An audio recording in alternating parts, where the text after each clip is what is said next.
We brought you the video of the dramatic scene that unfolded yesterday when House Oversight Committee Chairman Jason Chaffetz, again, handed the FBI a subpoena on Capitol Hill right in the middle of a hearing. Watch.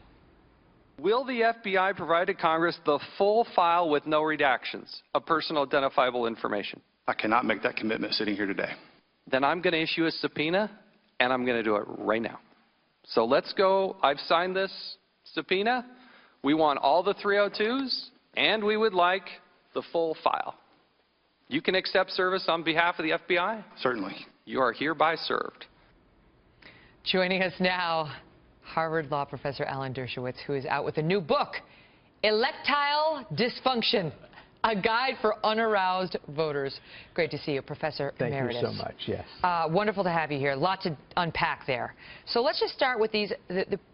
There's the one guy, Pagliano, who refused to testify today. He's refused to testify before based on his Fifth Amendment rights.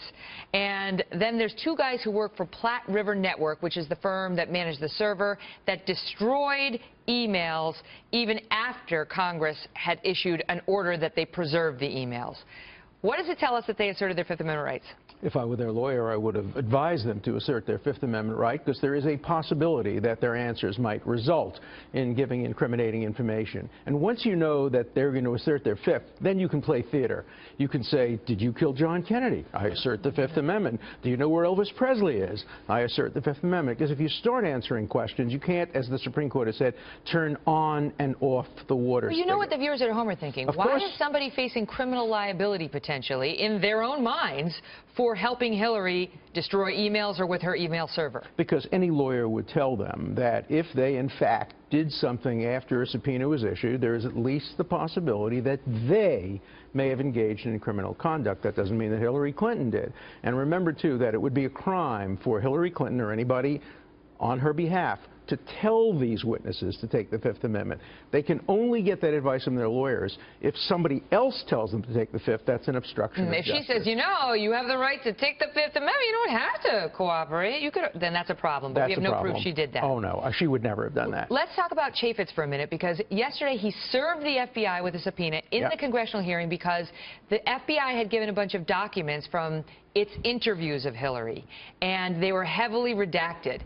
And Jason Chaffetz's point was, we, Congress, we get to see that. You don't give us, you don't get to redact everything from us.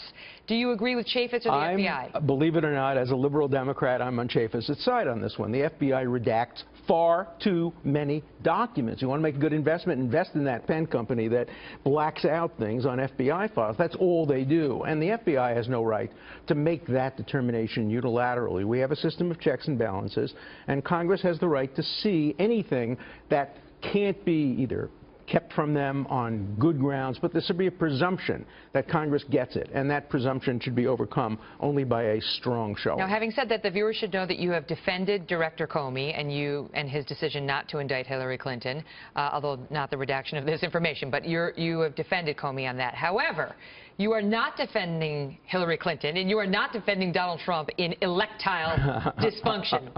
First of all, how did you come up with that name? You know, when you get to be my age, it's harder to get aroused about candidates.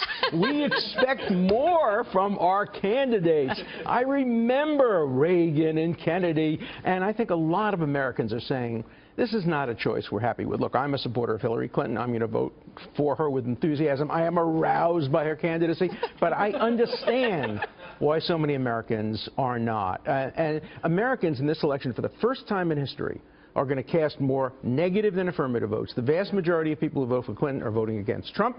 The vast majority of people who are voting for Trump are voting against Clinton. What did you think of the whole, you know, pneumonia, collapse, it was overheating thing on Sunday? I wish she had disclosed on Friday that she had pneumonia. It plays into a narrative, which is unfortunate.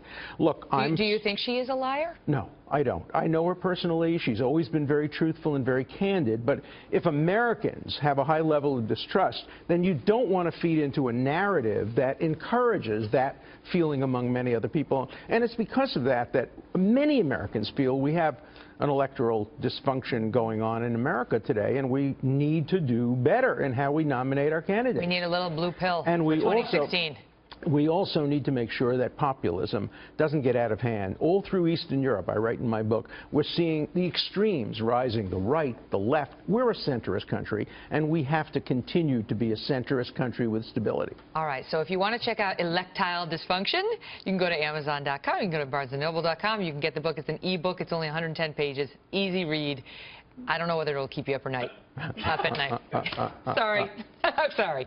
Okay, great to see you, Professor. Thank you so much. I know, I had to. It's after 9.